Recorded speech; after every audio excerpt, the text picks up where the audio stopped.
Injustice, a story by legendary Hindi author Premchand. Nag Panchami arrived. The lively young men of Sathe had colorful shots made. The masculine sounds of drums echoed in the arena. Wrestlers from the surrounding areas gathered, and the vendors set up their stalls because today was the day for wrestling and friendly matches. The women plastered their courtyards with cow dung and, singing and playing music, took bowls of milk and rice to worship the serpent gods. Sathe and Pathe were two neighboring villages, both situated along the banks of the Ganges. Farming didn't require much effort here, so there were frequent disputes between them. A rivalry had existed between them since ancient times. The people of Sathe were proud that they had never allowed the people of Pathe to hold their heads high. Similarly, the people of Pathe considered it their life's greatest mission to humiliate their rivals. Their history was filled with tales of victories. The shepherds of Pathe would sing this song as they walked. The cowards of Sathe, all the leaders are from Pathe. While the washermen of Sathe would sing.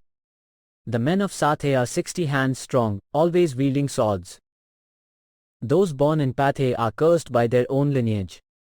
The intensity of this rivalry was instilled in the children from their mother's milk, and the best and most historic opportunity to display it was on Nag Panchami.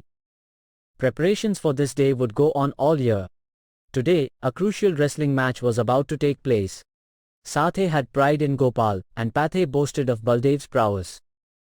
Both champions entered the arena carrying the prayers and hopes of their respective factions. The spectators were magnetically drawn in. Seeing the crowd of sticks and clubs and the fiery red eyes of the men, the village watchman, recalling past experiences, wisely disappeared. Meanwhile, in the arena, the wrestling moves and tricks continued. Baldev would engage, and Gopal would change his stance. Baldev was driven by his strength, while Gopal relied on his skill. For a while, the sounds of grappling echoed from the arena, then suddenly, many people began jumping with joy, shouting exclamations, and throwing clothes, utensils, money, and sweets in celebration. Someone tossed their old turban, and another threw their worn-out cap into the air. The spirited young men of Sathe rushed into the arena and lifted Gopal onto their shoulders. Baldev and his companions glared at Gopal with bloodshot eyes, grinding their teeth in silent fury. It was 10 o'clock at night in the month of Sawan. The sky was covered with dark clouds, and the darkness was so complete that it seemed as though light no longer existed. Occasionally, lightning would flash, but only to make the darkness even more intense. The croaking of frogs was the only sign of life, otherwise, death seemed to pervade everything. The quiet, eerie huts and houses of Sathe resembled black sheep in the darkness. No children cried, no women sung. Even the devout old men did not chant the name of Ram. But far away from the populated area, beyond several roaring streams and dense forests of dhak trees, there were fields of jowar and millet, where Sathe's farmers were guarding their crops, each sitting in makeshift huts along the field boundaries. Beneath them was the earth, above them was the darkness, and for miles around, there was silence. Here and there were herds of wild boars or groups of nilgai. Their only companions were their pipes, and their only helper was fire. A slight noise would startle them. Darkness is another name for fear, where even a mound of earth, a stump of a tree, or a pile of grass takes on a life of its own. Darkness breathes life into these things.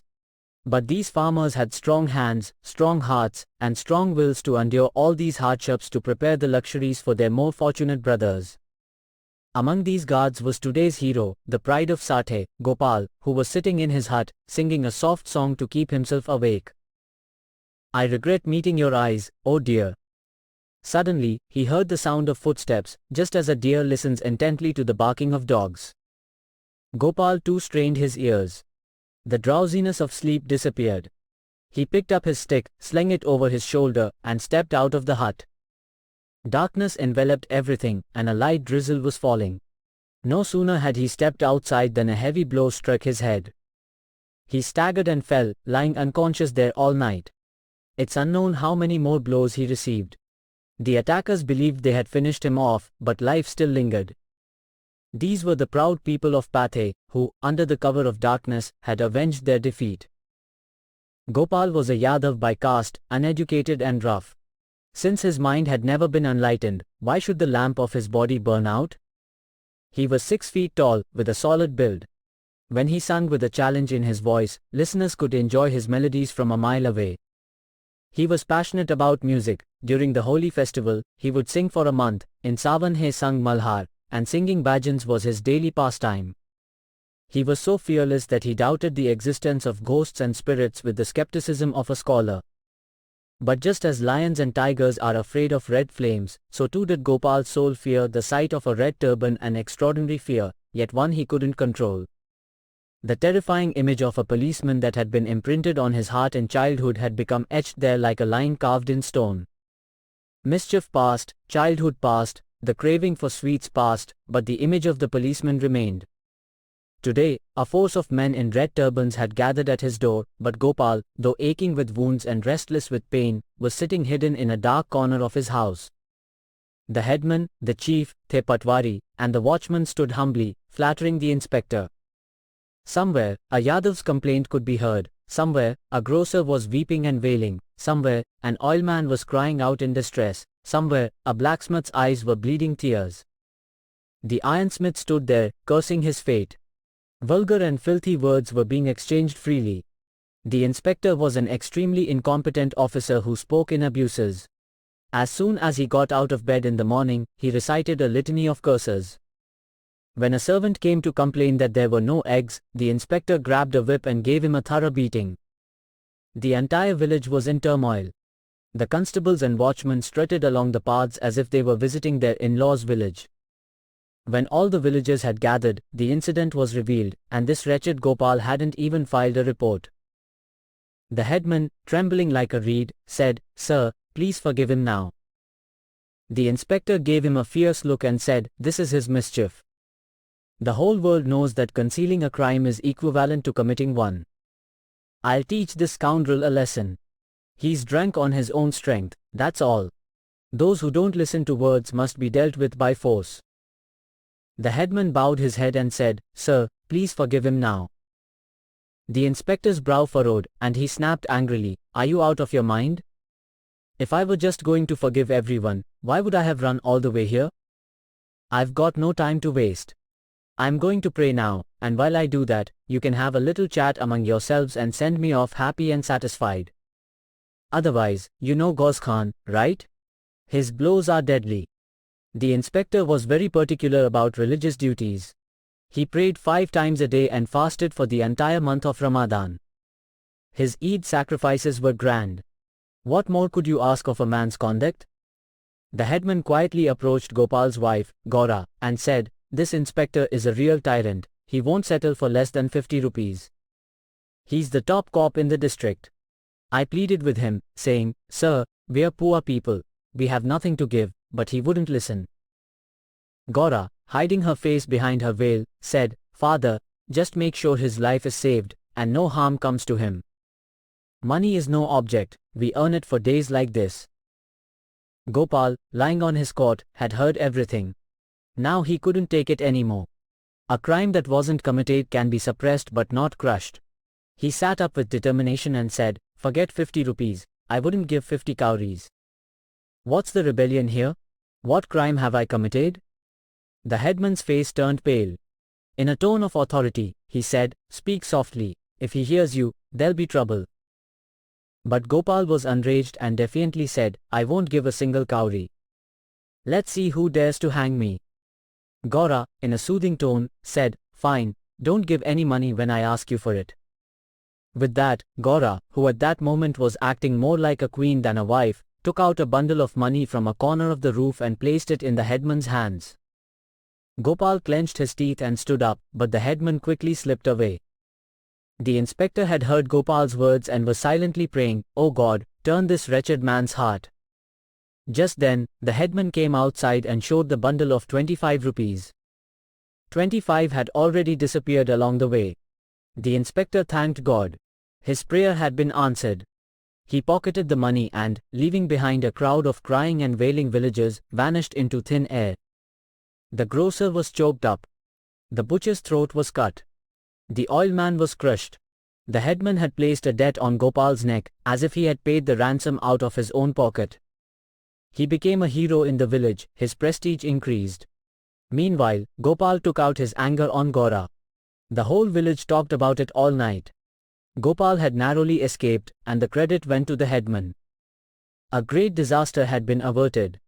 The ancestors, Diwan Hardol, the goddess under the neem tree, and the Sati by the pond had protected Gopal. It was their power. The goddess had to be worshipped, and the story of Satyanarayan had to be told. Morning came again, but today, instead of red turbans, there was a gathering of red saris at Gopal's door.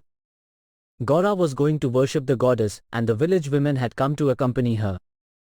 Her house was filled with the sweet fragrance of fresh earth, no less enchanting than the scent of khas and roses. The women sang pleasant songs, and the children ran around in joy. At the shrine of the goddess, she offered a clay elephant, placed vermilion in the Sati's hair, gave sweets and halwa to Diwan Sahib, and offered laddus to Hanuman, who has a particular fondness for them. Then, singing and playing music, she returned home, and preparations for the Satyanarayan story began. The florist brought garlands, banana branches, and festoons. The potter delivered new lamps and earthen pots. The bari arranged fresh leaves and bowls of green dhak. The water carrier filled the pots. The carpenter made 2 new stools for Gopal and Gora. The maid cleaned and prepared the courtyard, and decorative patterns were drawn. Festoons were hung at the door, banana branches were planted in the courtyard, and a throne was set up for the priest. Everyone's tasks naturally followed their designated roles. This was the order and culture that had kept village life free from ostentation. But, unfortunately, the meaningless and ridiculous distinctions of high and low have now tarnished these mutual duties, stripping them of the harmony and cooperation they once represented. Evening came. Pandit Moteram arrived at Gopal's house, carrying a bag on his shoulder, a conch in his hand, and clattering in his wooden sandals. A mat was spread out in the courtyard, and the respected villagers sat down to listen to the story. The bell rang, the conch was blown, and the story began. Gopal, wrapped in a coarse shawl, sat in a corner leaning against the wall. The headman, the village chief, and the patwari, moved by sympathy, said to him, "It was the grace of Satyanarayan that you escaped unharmed." Gopal stretched and said, "It wasn't the grace of Satyanarayan Bhagwan, it was nothing but injustice." This story was originally written by Premchand, a legendary author of Hindi literature almost 100 years ago. Do let us know if you like the story. If it so happens that you did not like the story, even then, please let us know your choice, so that we can find something you would like to listen. If you like the story, please share with your friends as well. If you want to enjoy more stories like these from so many other Indian authors, subscribing the channel would make it easy. Take care and bye for now.